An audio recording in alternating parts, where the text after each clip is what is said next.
Bíblia em Tiago capítulo 1. Tiago capítulo 1, versículo de número 2.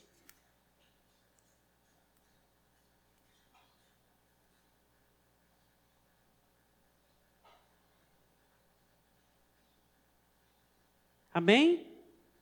Tiago 1, 2. Todos acharam?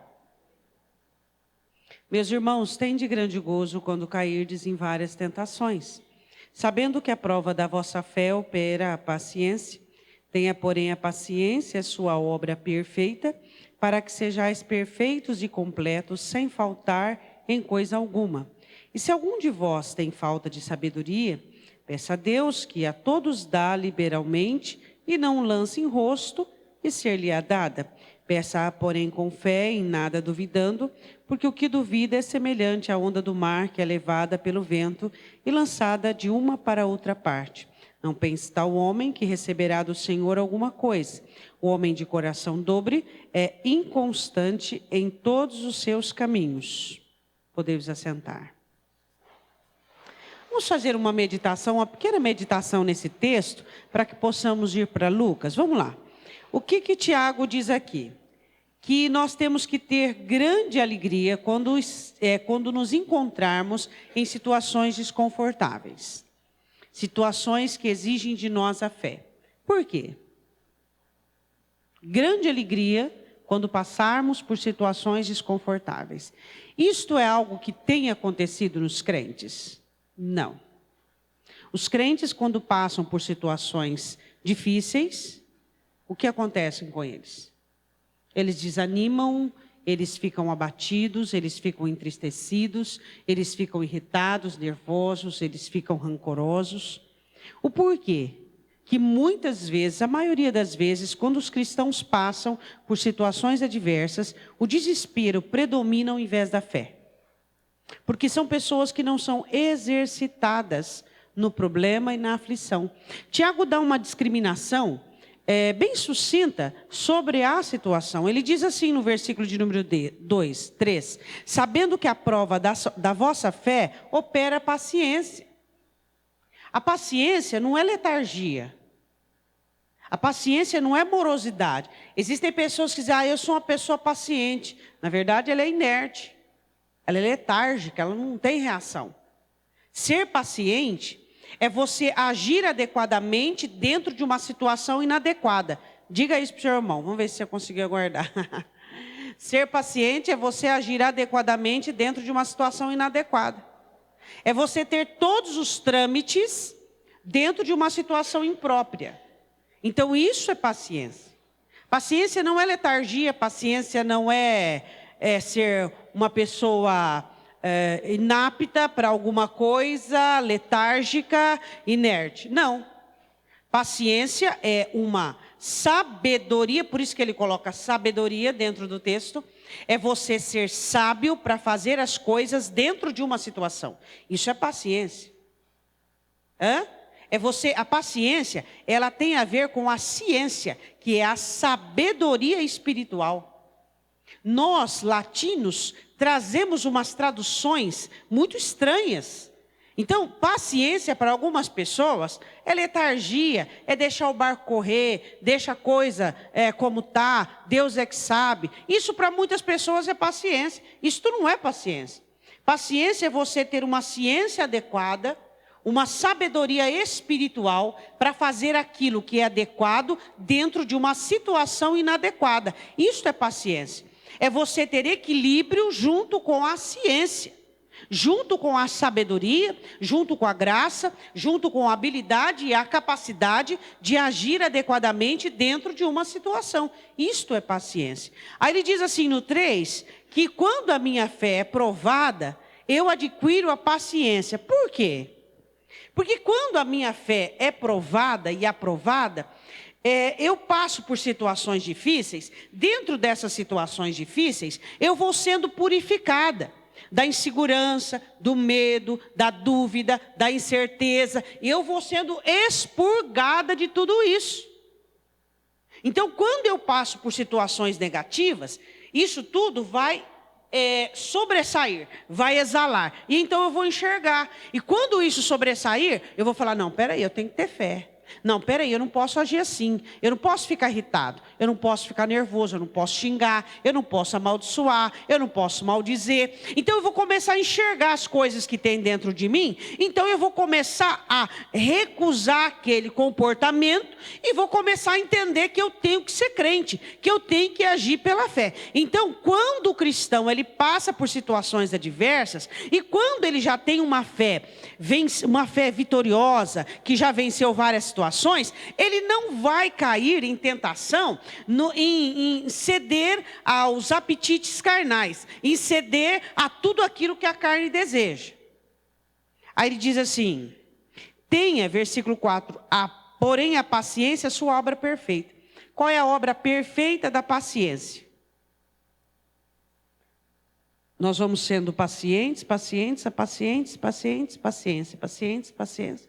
até sermos completos. Diga para o seu irmão o que é ser completo. A obra perfeita da paciência. O crente ele começa a ser passado por tribulação. Então ele começa a exercer a fé. O resultado da fé qual que é? Versículo 3, vê aí. A prova da vossa fé opera o quê? A paciência. Aí você tem paciência. Aí a paciência ela vai trabalhar em você. Sabedoria, conhecimento. Ela vai ter a obra completa. Qual é a obra completa da paciência? Fazer com que você tenha tudo o que você precisa. Você precisa de força, você tem. Você precisa de graça, você tem. Você precisa de humildade. Você precisa e você tem. Ele diz assim, tenha porém a paciência, sua obra perfeita, para que sejais perfeitos e completos. Olha só o texto. Sem faltar em coisa alguma. Então, quando eu falto em alguma coisa, é porque eu não tive paciência. E eu não tive paciência porque eu não tive fé. Se eu tivesse paciência, a paciência teria me dado o que eu preciso. Quando eu não tenho fé, quando eu não tenho força, quando eu não tenho habilidades, é porque eu não tive paciência. Se eu tiver paciência, a paciência vai trazer, vai completar as minhas necessidades. Eu vou alcançar aquilo que eu preciso por meio da paciência. Diga, estou entendendo. Aí ele diz assim, sem faltar em coisa alguma. E ele diz, se algum de vós tem falta de sabedoria, por que ele coloca sabedoria aqui? Peça a Deus que a todos dá liberalmente e não lance em rosto e ser-lhe-á dado. Ele fala de sabedoria porque para que a pessoa seja paciente na paciência, ela tem que ter sabedoria. Senão ela vai agindo, ela vai fazendo, ela vai falando, ela vai se precipitando, ela vai fazendo as coisas da sua maneira, do seu jeito. Então, quando Deus me dá sabedoria, Ele fala agora de 3 situações. Ele fala que eu tenho que ter fé, essa fé vai me gerar uma paciência, essa paciência vai trazer tudo o que eu preciso na hora da dificuldade. E essa paciência, ela precisa de sabedoria, mas aí então eu peço. Eu posso pedir paciência para Deus? A paciência, ela é recebida ou ela é fabricada? Fabricada, olha aí. Fabricada. E a paciência vem por meio da prática da fé. Agora, a sabedoria eu posso pedir. Deus me dê sabedoria. Deus me dê sabedoria. Deus me dê sabedoria. Deus me dê sabedoria. Aí ele continua dizendo o seguinte. Peça, porém, com fé. Em nada duvidando, porque o que duvida é semelhante à onda do mar, que é levada pelo vento e lançada de uma para outra parte. Agora vamos nos textos que nós vamos meditar. Vamos lá em Lucas 18. Por que eu comecei falando sobre a paciência? Porque a paciência e a fé têm que andar juntas. Paciência é resultado da fé. Lucas 18. Quero falar de uma mulher viúva que Jesus propõe uma parábola para ensinar-nos a termos paciência, a termos perseverança. A sermos perseverantes, a fé e a perseverança têm que andar juntos. Se nós não tivermos perseverança, não adianta nós termos fé. Lucas 18, versículo 1. Contou-lhes também uma parábola sobre o dever de orar sempre e nunca desfalecer. Orar sempre e nunca desfalecer. Existem algumas pessoas que elas começam bem suas investidas de oração. Depois, no decorrer do tempo, eu não sei se é o desânimo, eu não sei se é o tempo, a situação, simplesmente elas ficam desmotivadas. A motivação de você orar e pedir a Deus algo é pelo algo ou é por Deus? Ou é pela palavra? O que nós precisamos entender é quando nós oramos a Deus pedindo alguma coisa, a nossa motivação deve ser por Deus.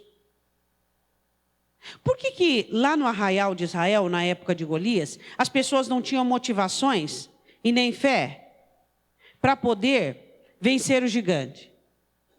Por que Davi tinha motivações pessoais e de Deus, da Escritura? Você tem que analisar se as suas motivações são apenas pessoais.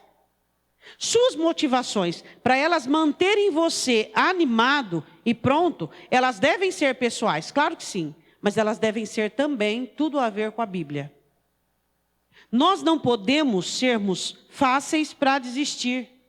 Nós temos que ser perseverantes na nossa oração.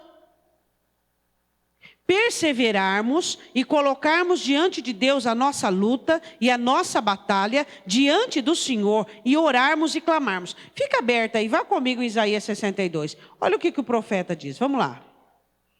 Isaías capítulo 62, versículo 1 e 2 e o versículo de número 7. 6 e 7. Isaías 62, versículo 1. Acharam? Isaías 62, 1. Por amor de Sião não me calarei. Agora eu quero que você pense no seu motivo de oração. E diga dessa maneira, trocando Sião pelo seu motivo de oração. Diga em voz audível. Se é seu filho, diga, por amor eu não me calarei. Se é seu trabalho, diga. Eu quero que você diga em voz audível. Por amor da minha restauração, eu não me calarei. Diga o nome da sua busca, o nome da sua dedicação em oração, o nome daquilo que você está totalmente absorvido. A questão é, será que nós estamos absorvidos pelos nossos projetos? A questão é que as nossas orações não têm tido a nossa paciência, não têm tido a nossa dedicação necessária. Por isso que a palavra do Senhor diz, vocês pedem e não recebem porque pedem mal. Quantas pessoas pedem mal? De dia e de noite, de dia e de noite, de dia e de noite, e não se cala, não se cala. A sua petição deve ter o seu envolvimento, a sua paixão, a sua motivação, a sua dedicação.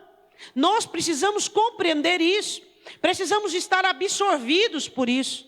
Precisamos estar absorvidos pelos nossos assuntos. E não adianta uma outra pessoa estar. Somos nós que somos os interessados, que devemos estar absorvidos pelos nossos projetos. Nós que precisamos, que necessitamos, não devemos nos calar. Por amor a, eu não me calarei. Aí ele continua dizendo, por amor de Jerusalém, não me aquietarei. Não me tornarei letárgico. Não me adequarei à situação. O que é aquietar? É adequar-se à situação. Não está falando aqui de descanso. Não está falando aqui de confiança. Está falando de letargia, de paradeira, de falta de atividade. Quantas pessoas estão com um problema grave, mas estão aquietadas, descansadas, tranquilas. E Deus? A minha função e a sua função é orar. É orar. Jesus, na sua humanidade, nos ensinou a importância da oração. Ele se distanciava dos discípulos de orar. Ele dava uma ordem para os discípulos de orar. A oração. Orar de dia e de noite. Orar de dia e de noite. É uma profecia antiga de Daniel sobre a captura da oração. Que Etíoco Epifânio, simbolizando o anticristo, simbolizando a besta, simbolizando Satanás, ia retirar o sacrifício contínuo. O sacrifício contínuo é não faltar fogo no altar. Sacrifícios de manhã, de tarde, de noite. Orar de manhã, de tarde, de noite. As pessoas não oram mais. elas têm uma comunhão com Deus. Que comunhão que é? Está no trabalho, ô Senhor, me ajuda. Pronto, já orou. Está vindo de casa, ô Senhor, me guarda. Está voltando para casa, Deus, guarda a minha família. Eu estive em comunhão o dia inteiro com Deus hoje. Elas não param para orar, não dobram os seus joelhos mais, não falam com Deus. E elas querem que as coisas funcionem. Olha o exemplo de Daniel, olha o exemplo dos profetas, olha o exemplo de Jesus Cristo.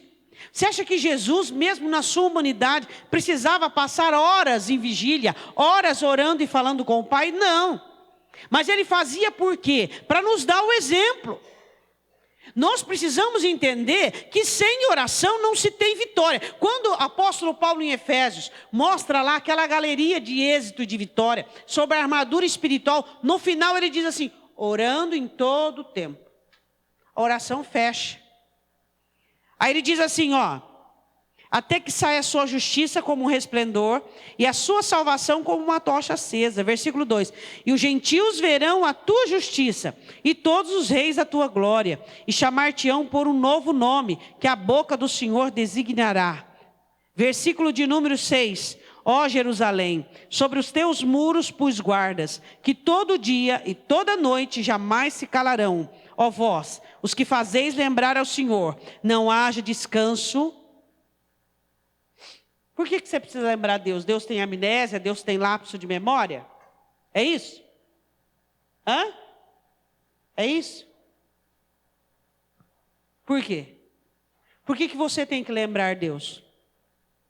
Por que o profeta usa essa expressão lembrar Deus? Hein? Para que eu e você entendamos a necessidade de bater, pedir e buscar, de atentarmos para isso, a nossa perseverança. Vocês, não haja descanso, continue orando, continue clamando. Versículo 7, nem deis a ele descanso, até que confirme, até que ponha Jerusalém para o louvor da terra. Não descanse e não dê a Deus descanso. Agora volta comigo em Lucas 18. O Senhor Jesus diz no versículo 1, orar sempre e nunca desfalecer. Diga amém. Nunca desfalecer. Nunca parar de orar. Qual foi o motivo que foi abandonado por você de oração? Qual foi o motivo que você deixou à beira do caminho? Que você desistiu? Qual foi? Será que Deus nos chamou, nos ressuscitou em Cristo, para que nós abandonássemos os nossos pedidos de oração? Para que nós abandonássemos aquilo que nós almejamos da parte de Deus? Por que os nossos pedidos de oração são abandonados? Por que nós desfalecemos? Ele continua dizendo, agora propõe a parábola, versículo 2, dizendo: havia numa cidade um certo juiz, que nem a Deus temia, nem respeitava o homem. O que significa? Ele era um homem iníquo. Ele não era humano, ele não respeitava os homens, não tinha senso de humanidade, ele não tinha piedade, ele não tinha dó, e ele não temia Deus, né? Alguns juízes são assim, até hoje em dia, né? Acham que eles, por terem um martelo na mão, são juízes na terra e promulgam, e mandam e outorgam, e eles se esquecem que um dia estarão diante do Supremo Juiz, diante do Supremo Tribunal. E todos eles serão julgados por essa Escritura. Todos eles. E eles se esquecem disso. Que Deus os colocou ali, para que eles fossem um representante da justiça divina. E trouxessem um pouco de justiça para a terra. Só que eles se esquecem disso. E a palavra do Senhor diz assim, que esse juiz, ele era um juiz que tinha autoridade. E ele era um homem que a autoridade dele o fazia se esquecer. Que ele era humano e que ele tinha uma autoridade sobre ele. Jesus fala de relacionamentos ambíguos. Diga, relacionamento ambíguo. Eu tenho um relacionamento horizontal e tenho um relacionamento vertical. O meu relacionamento horizontal tem a ver com o meu próximo. E o meu relacionamento vertical tem a ver com Deus. Esses dois relacionamentos e essas duas linhas têm que estar adequados. Você não pode tentar buscar a Deus e ser fiel a Deus e orar e fazer pedidos a Deus se você não tiver um bom relacionamento horizontal. Se você tem mágoa de alguém, ressentimento de alguém, como é que você vai querer ter um relacionamento vertical aprovado? Nós precisamos entender algumas regras do Evangelho. Você tem mágoa e você pede, suas orações são interrompidas. Você tem ressentimento. O salmista Davi dizia que quando eu contemplava isso, as minhas orações não subiam. Como é que orações podem subir se pessoas não conseguem deixar a iniquidade? Seus relacionamentos horizontais abençoam seu relacionamento vertical e vice-versa. Nós precisamos estar bem com todos os quais nós nos relacionamos, para que as nossas orações não sejam interrompidas. A palavra do Senhor diz assim que até o marido, quando ele não trata a mulher de uma maneira favorável, com respeito, a oração dele é interrompida. Relacionamento horizontal, determinando o relacionamento vertical com Deus. A questão que nós precisamos entender é que isso tem que funcionar. Isso tem que dar certo. Eu preciso começar a eliminar as barreiras da minha oração. E uma das barreiras das quais nós estamos falando hoje são as transições e os equívocos nos relacionamentos horizontais, onde pessoas querem falar com Deus e ficar com raiva do próximo. Onde pessoas querem ter comunhão com Deus e querem ter ódio, ter raiva, ter amargura. Então ele fala desse juiz que não tinha um bom relacionamento com Deus e nem tinha com o seu próximo. Próximo, eu digo, é próximo generalizado. Até aqueles que se dizem seus inimigos. Você tem que orar por eles e abençoá-los. Continuando, dizendo: havia numa cidade um certo juiz que nem a Deus temia, nem respeitava o homem. Havia também naquela mesma cidade uma certa viúva. Eu quero dizer que em regiões geográficas existem diversos tipos de pessoas. Eu quero dizer para você que você está no mundo, e no mundo existe diversos tipos de pessoas. Você é alguém que teme a Deus, você é alguém que ama a Deus, você é alguém que confia em Deus, mas na mesma situação geográfica que você, na mesma cidade que você, no mesmo estado que você, no mesmo país que você, no mesmo bairro, na mesma rua, às vezes na mesma casa. Existem pessoas que não temem a Deus e que não respeitam o ser humano. O que nós precisamos entender é aprender a conviver com essa discrepância. É aprender a conviver com essas situações. Dentro da igreja existem diversidades de pessoas. Existe o trigo e existe o joio. Existe aquele que depende de Deus, que ama a Deus e que serve a Deus. E existe aquele que quer atrapalhar você de ir para o céu. Ele vai fazer de tudo para te impedir de chegar lá. Existe. Isso é uma realidade. Existem alguns cristãos que têm dificuldade de enxergar a realidade, que têm dificuldade de enxergar as coisas como elas são. Então o que nós precisamos entender é aquilo que o Senhor Jesus coloca aqui. Nessa cidade havia um magistrado, um juiz com autoridade, alguém muito bem relacionado, alguém com muito dinheiro, alguém que tinha autoridade e que era um homem ruim. E havia uma mulher, viúva, necessitada e pobre. Não é porque alguém tem posição ou que tem dinheiro que está bem com Deus. Não. Às vezes você olha alguém que você fala assim: meu Deus, mas essa pessoa, calma, espera o juízo, nós não somos daqui, nós somos eternos. E não cabe a mim nem a você pré-julgarmos alguma situação.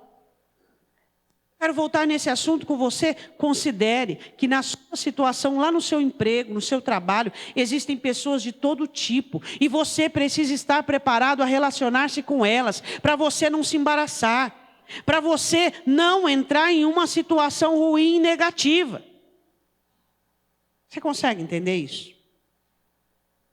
Havia na mesma cidade uma certa viúva que ia ter com ele dizendo: faze-me justiça contra o meu adversário. Queria perguntar uma coisa para você.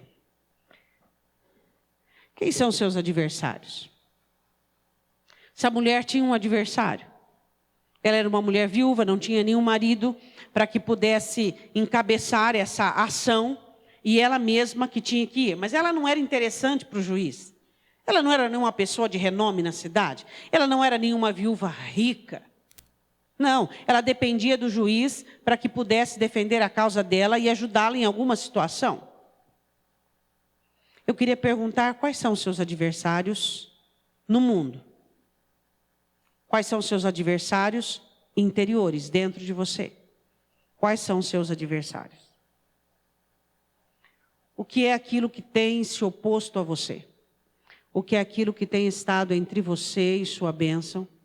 Entre você e o que você almeja? Quais são os seus adversários? Será que eu e você temos buscado a Deus pelos nossos adversários? Será que nós temos clamado a Deus contra os nossos adversários? Será que nós temos clamado a Deus, hein?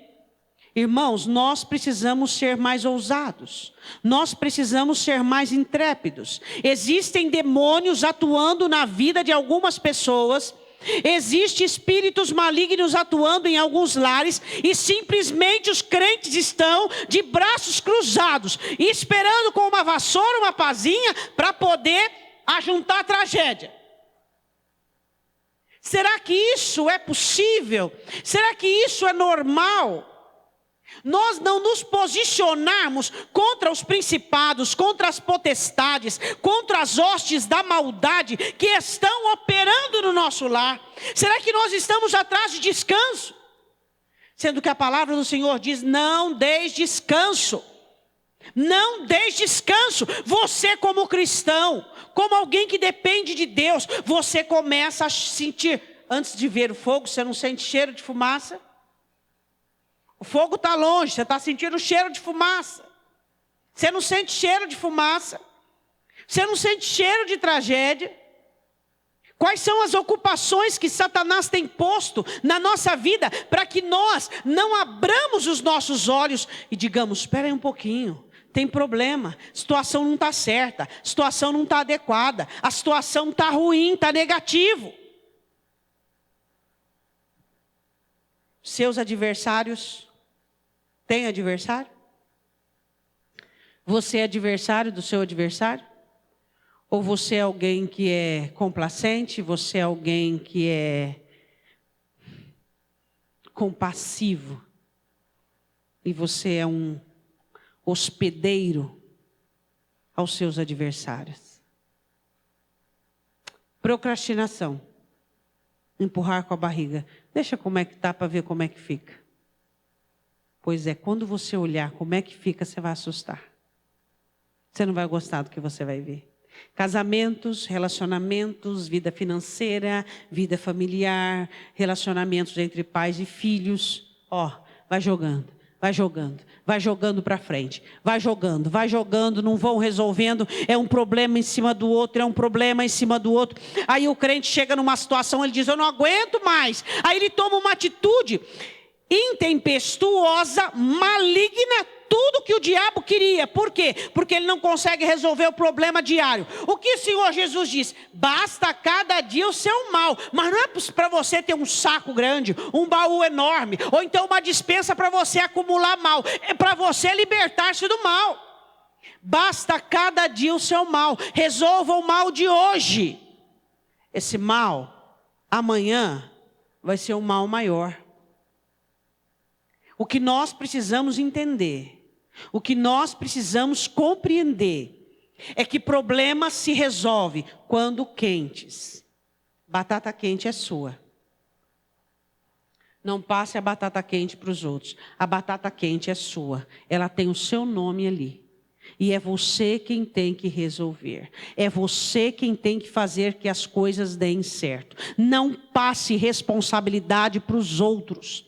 Deus te destinou, Deus te levantou para resolver problemas. E você resolva problemas. O meu adversário, você diz, é a minha timidez. Vença-o. O meu adversário é a preguiça, é o desânimo, é a apatia. O meu adversário é a cobiça. O meu adversário é a prostituição. O meu adversário é o vício. Vença-o.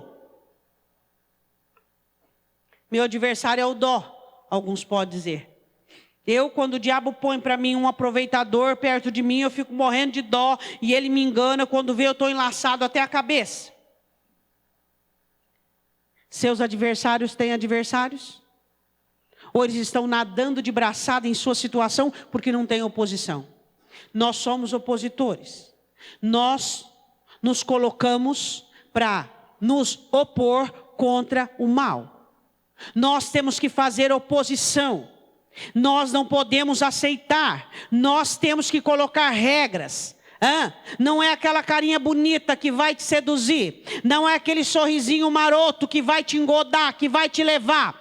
Temos que fazer oposição contra aquilo que está por trás de. E ela foi aonde? No juiz. Ela não foi fazer guerra contra a carne, contra o sangue. Mas você e eu temos que fazer guerra contra principados e potestades, contra forças dominadoras deste presente século. Amém? Oração.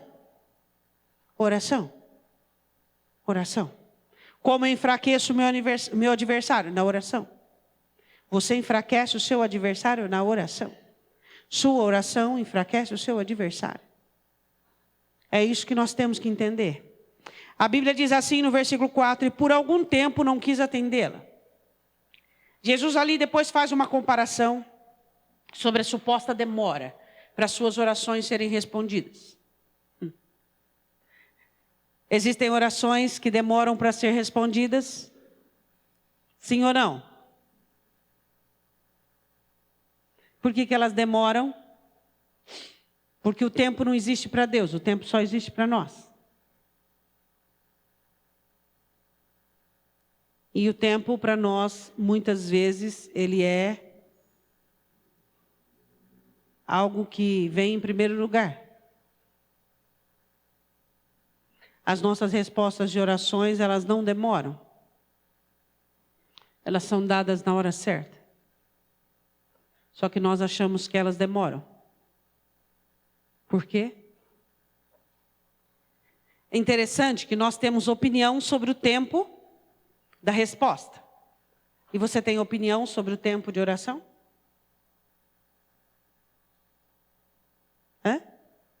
Você tem opinião sobre o tempo de resposta?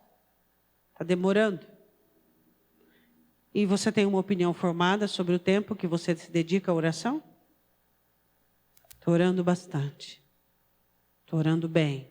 Estou orando 3 vezes por dia, 1 hora cada vez que eu me prostro. Estou dentro da média. Você vê que interessante? Temos opinião sobre a demora. Que tempo? Quanto tempo eu estou orando e não responde? Quanto tempo você ora? Você tem uma opinião sobre isso? Interessante isso, né? Você percebe que nós somos, às vezes, sempre injustos com respeito, Deus está demorando e eu. Você acha que realmente a sua resposta de oração demora ou ela vem na hora certa? Ela nunca demora. Ela vem na hora certa. Dentro do tempo certo. Quem é que demora? Somos nós. Sua bênção está lá no lugar. Deus não trabalha, Deus não é limitado pelo tempo. Deus trabalha com jornada. Diga isso para o seu irmão. O que move Deus não é tempo, é jornada. Quando você começa a conhecer a Deus, você começa a aprender algumas situações de Deus. O que eu quis dizer isso? Que a questão para Deus não é tempo, mas é jornada. Explica para o seu irmão isso. Jesus não disse eu sou o tempo, ele diz eu sou o caminho. Diga para o seu irmão o que significa isso. A palavra do Senhor diz que um dia é como 1000 anos e vice-versa. Por que você acha que a resposta da sua oração demora? Porque você não entende como Deus trabalha. Deus não trabalha detido pelo tempo. Deus trabalha com jornadas, com caminhos. Ou seja, sua bênção está lá, onde deveria estar, onde sempre esteve. É você que está atrasado, não Deus que se atrasou. Você se distraiu com questões e situações, você não venceu barreiras, você não transpôs muralhas. Você está atrasado, não Deus. Sua bênção está lá, porque Cristo comprou para mim e para você todas as coisas. É a sua infantilidade, a sua imaturidade, a sua letargia que está mantendo você longe da sua promessa. É isso que você tem que entender. Deus não demora. Sua bênção está no lugar que deveria estar. Ela está lá, te esperando. O seu crescimento emocional, humano, espiritual é o que vai te conduzir. Quando você chegar lá, você vai dizer, olha, Deus me abençoou agora. Deus não te abençoou agora. Ele te guiou até o lugar onde estava a bênção. Deu para entender? Sua bênção depende do seu crescimento. Deus não atrasa nenhuma resposta de oração. A questão é que nós nos negamos a crescer, nos negamos a amadurecer. Poxa vida, se ainda eu não estou onde eu deveria estar, eu vou orar mais, eu vou me policiar, eu vou olhar o que é que eu estou errando, o que é que eu estou falhando, eu vou crescer, vou melhorar, vou. Ficou meio redundante agora, vou ir, mas é assim mesmo, é ir, vai, caminha, prossegue. Porque somos nós que nos atrasamos, não é a resposta de oração que atrasa. Somos nós que ficamos parados, estagnados, ficamos detidos. Deus, o que Ele tem para você está lá, naquele lugar. Se você quer pensar assim, está naquele tempo determinado. Mas quem está fora do tempo somos nós. Então, Deus, eu estou fora do tempo. Eu quero estar dentro do seu tempo. Eu quero orar, eu quero me dedicar, eu quero fazer mais, eu quero crescer, até caminhar, até chegar à minha bênção. A Bíblia diz assim que, por algum tempo, não quis atendê-la, mas depois disse consigo, ainda que não temo a Deus, nem respeito os homens. Você sabe por que ele não atendia essa viúva? Porque o próprio Jesus fala a característica deste homem, né? Desta parábola. Porque ele não temia Deus e não respeitava os homens.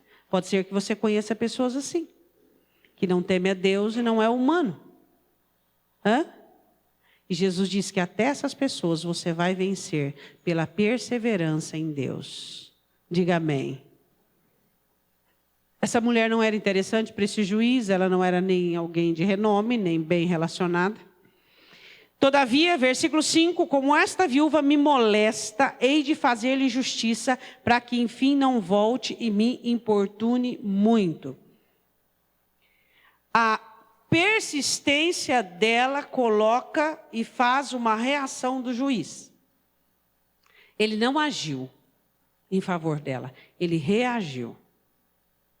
Porque ela importunou ele tanto, que ele não aguentava mais ver aquela mulher na porta dele. Então ele diz, eu vou atender para que eu me livre dela. Jesus faz esse exemplo.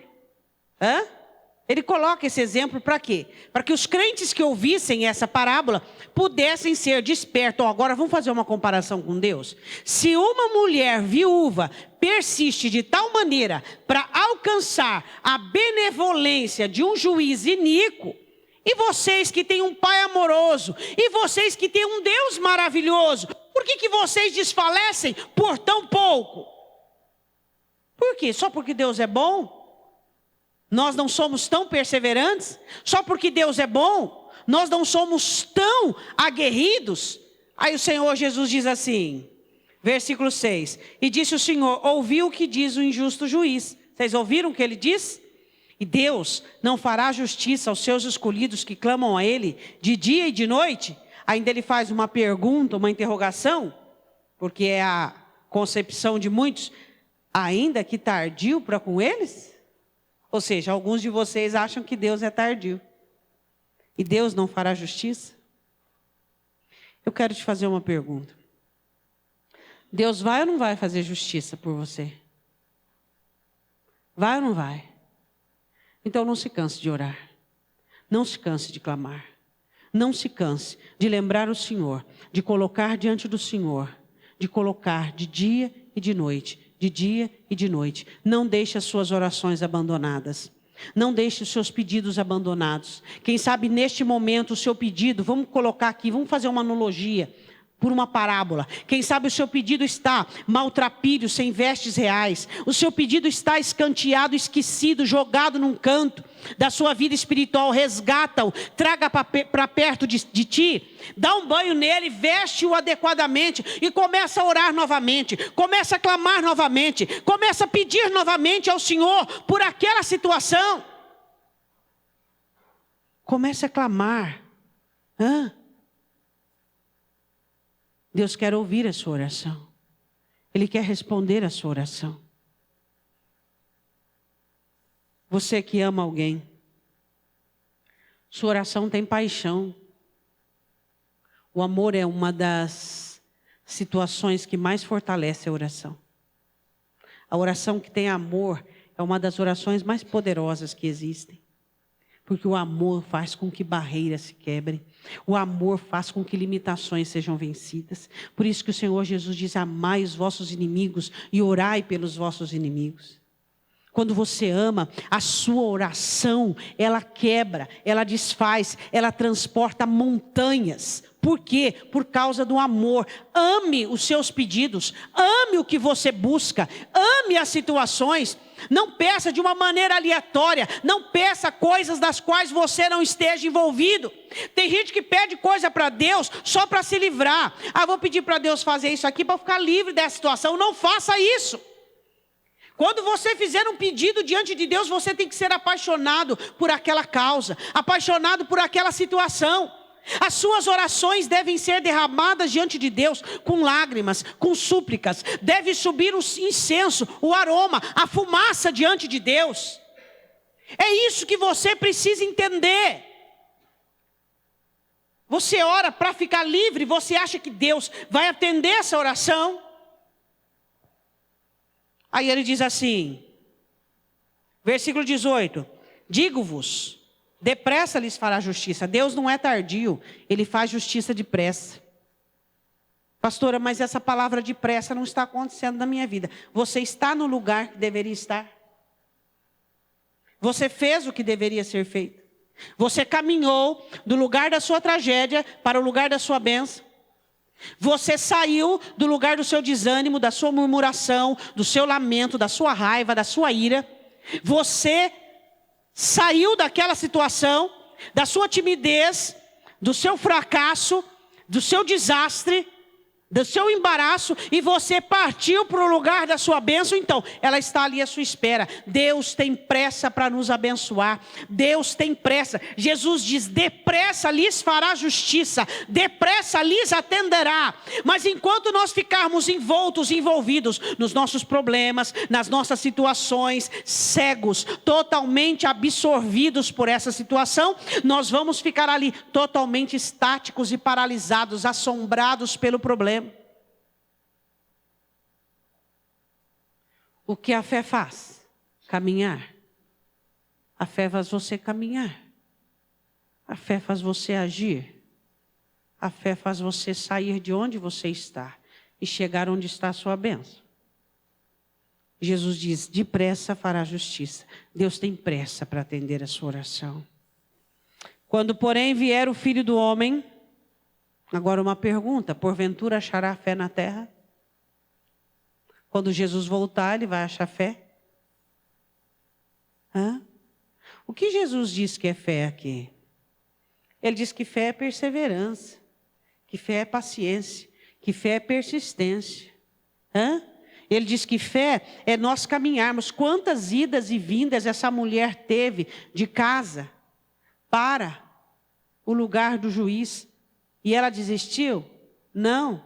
Por quê? Porque ela não estava de olho no que o juiz fazia, nem na reação dele. Ela estava com os olhos fitos no que ela precisava. Essa é uma parábola que nos ensina a tirarmos os olhos de respostas humanas e os nossos olhos estar fitos na resposta de Deus. Você pode dizer amém? Eu queria que agora, em um lapso, em uma fração de minutos, você pensasse quais são os seus pedidos que estão abandonados por você. Faz tempo que você pedia, hoje você não pede mais. Você um dia quis, hoje você não quer mais. Você está desanimado, você está prostrado, você acha que não tem saída, acha que não tem solução. Por quê? Quando Jesus voltar, Ele espera encontrar fé em cada um de nós.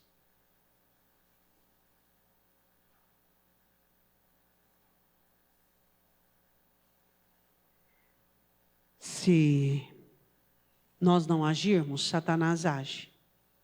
Se nós não fizermos, Satanás faz. Se nós não nos opusermos a ele, ele fará tudo o que quiser. Queria que você fechasse os seus olhos. Queria que você fizesse um resgate nesta noite. Que você resgatasse suas petições.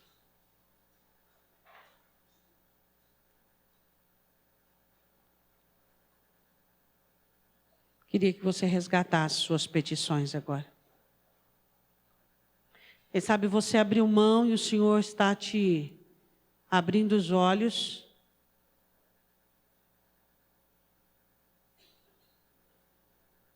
E dizendo, resgata as suas petições. Vai em busca daquilo que é seu. Por que você parou de clamar restituição? Por que você parou de clamar mudança, transformação? Por que você parou de clamar? Não era para você ter parado. Não era para você ter desistido, desfalecido. O que tem levado muitos crentes a desfalecer? Quando eles ficam olhando para as negativas humanas. Quando eles ficam observando os homens, para de olhar para os seres humanos. O Senhor está falando com você nesta noite. Seus olhos desfalecem quando você fica olhando a resposta do ser humano. Quem disse que a resposta sua virá do ser humano? Resposta sua vem de Deus. E é para Ele que você vai olhar. É para o Senhor que você vai olhar. Eu queria que você abrisse os seus olhos espirituais sobre ninhos de serpentes e de cobras que está dentro da sua casa, dentro da sua vida, dentro da sua situação, e que você não tem feito nada. Ninhos de serpente que estão ali implantados no seu casamento, nos seus relacionamentos, na sua alma, no seu coração. Satanás tem posto ovos de basilisco. Satanás tem posto situações e você não tem lutado contra. E você não tem visto isso como seu adversário. Você tem agido e vivido em uma situação onde você não tem criado resistência para o inimigo. Eu quero que você olhe toda a situação passiva sua. Toda a sua situação em que você não está reagindo, em que você não está trabalhando, em que você não está orando, em que você não está clamando. A situação vai ficar pior se você não orar contra ela. A situação vai piorar. Se você acha que parar de orar é a solução porque você está cansado, você não sabe como que você vai ficar depois.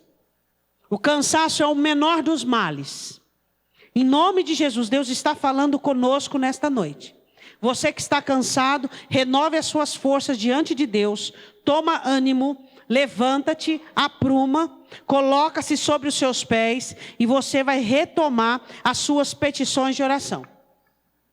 Quanto tempo que você não ora pelo seu casamento? Quanto tempo que você não opõe-se aos adversários do seu casamento? Você acha que o seu casamento está bom? Por que ele está bom? Porque Deus é bom? As nossas coisas somos nós que cuidamos. Se nós não cuidarmos, a obrigação não é do céu. Os seus relacionamentos, a vida dos seus filhos, você acha que está boa? Por quê? Porque os seus olhos contemplam. Abra os seus olhos e começa a averiguar, começa a investigar, começa a clamar a Deus, começa a buscar a Deus, começa a opor-se contra toda a adversidade. Sua vida financeira está boa e você não tem mais orado por ela, por quê? Você não aprende que Jesus nos ensina a oração de precaução? Livrai-vos do mal, uma ação futura. Quanto você tem orado para Deus livrar você, clamado, Deus me livre da prostituição, Deus me livre do adultério, Deus me livre do amor ao dinheiro, Deus me livre. Paulo diz, aquele que está de pé, cuide-se para que não caia. Mesmo que você não tenha inclinação para nada disso, você tem que orar. Por quê? Porque Satanás anda ao seu derredor, bramando como leão, buscando a quem possa tragar. Você tem que orar, tem que clamar, tem que pedir. Resgata as suas petições. Comece a ser um crente de oração. Não aceite as imposições satânicas sobre a sua vida. Não aceite. Não aceite. Não aceite as regras do inimigo. Não aceite. Como vai sua vida espiritual? Como vai a sua vida em Deus? Hein? Como vai? Como é que está? Satanás é o adversário da sua oração. Satanás não quer que você ore. Por isso que o dia passa igual um relâmpago. O dia passa e você não vê. Domingo foi ontem. E hoje já é sexta de novo. Satanás tem capturado o seu tempo. Satanás tem absorvido o seu tempo. Para quê? Para que você não ore. Porque você não orando, você não vai enxergá-lo. Você não orando, você não vai ver onde é que ele está trabalhando. E quando você não vê, você é engodado. E de repente o inimigo se levanta. E você está frágil e fraco, sem condições de lutar. Em nome de Jesus Cristo, abra os teus olhos. Você precisa de oração. Eu preciso de uma vida de oração. Você precisa de uma vida de oração. Precisamos orar mais, precisamos falar mais com Deus. Vê os assuntos que você reclama. Vê os assuntos que não estão bons na sua vida. Está faltando oração, está faltando clamor, está faltando petição, está faltando oração, está faltando oração. Por que as coisas não estão dando certo? Está faltando oração. Tem demônios amarrando a sua situação, mas você não ora contra, você só reclama. Você não se opõe, você não é um adversário do seu adversário. Os demônios têm que saber que tem um crente dentro da tua casa. Os demônios têm que saber que tem um crente. Os demônios acham que tem um ímpio. Um ímpio que murmura como os ímpios, um ímpio que reclama como os ímpios, um ímpio que desanima como os ímpios, um ímpio que xinga como os ímpios. O ímpio que pensa como os ímpios, apresenta o crente para Satanás e diga, eu sou crente, eu sou cristão, eu creio em Deus, eu confio em Deus. Chega de agir sem oposição, chega de agir dessa maneira. Eu quero que você se coloque de pé, e eu quero que você faça uma oração na sua vida como você nunca fez. E eu quero que você agora ore contra todos os seus adversários. Eu quero que você levante a sua voz. Levante a sua voz contra todos os seus adversários. Se você sabe que é espírito de prostituição, espírito de adultério, se você vê ira e você vê espíritos familiares, cobiça, concupiscência, levanta a sua voz agora e clama. Levanta a sua voz e clama com poder e autoridade agora, para que todo espírito maligno caia diante da autoridade do Espírito Santo. diante da autoridade do poder de Deus. Levante a sua voz agora. Aquele seu filho que está no mundo, aquele seu marido, aquela sua esposa, aquele amigo, aquela situação dentro do lar, aquela situação. Eu quero que você levante a sua voz e clama contra os seus adversários pessoais.